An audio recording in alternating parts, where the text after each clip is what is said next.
a whole redefinition of what is the MSME sector, basically allowing them for more growth, and then also an impetus for local companies as far as government contracts are concerned. Pramod Sawant, your first response on the first economic package. मैं welcome करता हूं decision of माननीय पंतप्रधान नरेंद्र मोदी जी का और वित्त मंत्री निर्मला सीतारमण जी का, जो एमएसएमई सेक्टर्स, बाद में हाउसिंग सेक्टर्स, इंडस्ट्रियल सेक्टर, सभी सेक्टर्स में जितने 20 लाख करोड़ की राहत जो दी है का मैं वेलकम करता हूं।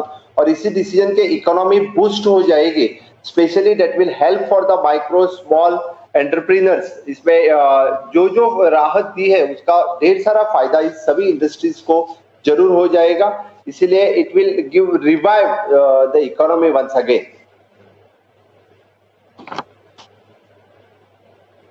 प्रमोद सावंत जी, आप कुछ बताना चाहते हैं कि आज की जो अनाउंसमेंट हुई है वो एक ही पोर्शन है। अभी 20 लाख करोड़ का पैकेज अनाउंस करना है, इसमें से लगभग 6 लाख करोड़ का पैकेज आज अनाउंस हुआ है, लेकिन आप कुछ बताना चाहेंगे कि आपकी स्टेट के लिए आज के पैकेज से क्या इम्पैक्ट है और आगे आप क्या चाहेंगे? आज के पैकेज जो अनाउंस हुई है इसमें स्पेशली जो माइक्रो स्मॉल और मीडियम इंडस्ट्रीज को जो राहत दी है उसका फायदा मिल जाएगा। इंफ्रास्ट्रक्चर सेक्टर में, हाउसिंग सेक्टर में जो राहत दी है उसका फायदा जरूर गोवा स्टेट के लिए मिल जाएगा। और इसके सिवाय टूरिज्म सेक्टर में जो राहत देना चाहती है वित्त मंत्री, उसका भी फायदा हमारे स्टेट को टूरिज्म सेक्टर में बहुत बड़ी मात्रा से हो सकता है।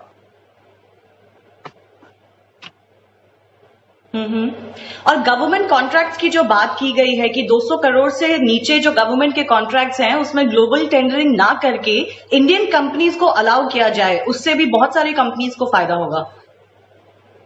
इट इज ट्रू, इसका फायदा तो ढेर सारे कंपनीज को जो इंडियन है, जो रीजनल कंपनीज है, इनको फायदा अच्छी तरह से हो जाएगा। और इससे और भी ज्यादा जो एमएसएमई का डेफिनेशन जो चेंज करके उनकी इन्वेस्टमेंट और टर्नओवर इनमें जो चेंजेस किया, उसकी भी बड़ी राहत मात्रा में एमएसएमई सेक्टर में मिल सकती है।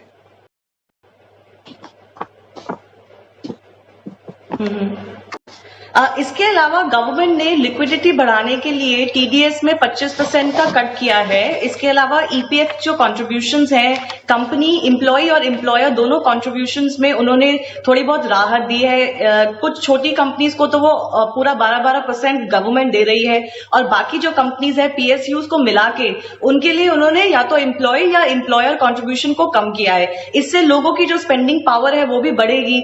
आप अपनी स्टेट में ये सारे जो इश्यूज हैं वो टैकल करने के लिए, ये इकोनॉमी को रिवाइव करने के लिए आज का जो पैकेज है उस हिसाब से आप कैसे देखते हैं कि स्पेंडिंग पावर कैसे बढ़ेगी आगे?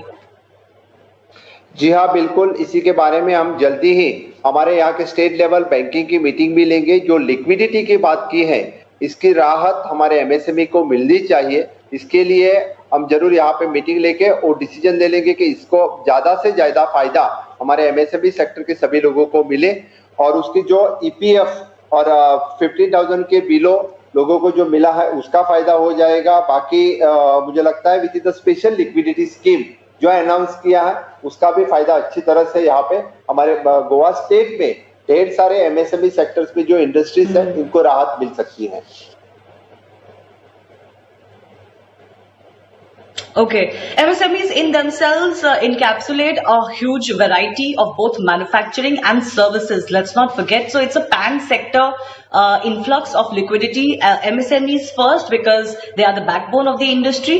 Pramod Sawant welcoming the decision by the government, and of course we are all looking forward to other changes that the government will be bringing in. Pramod Sawant, Chief Minister of Goa, thanks a lot for speaking to us. On that note, let's also take a quick check at some of the other reactions that have come in post the announcement by the Finance Minister. ये एक बहुत बड़ा initiative है, एक बहुत बड़ा कदम है, इसकी प्रशंसा होनी चाहिए और हम सबको मिलकर के, मैंने कहा, अपने अपने हिस्से की जिम्मेदारी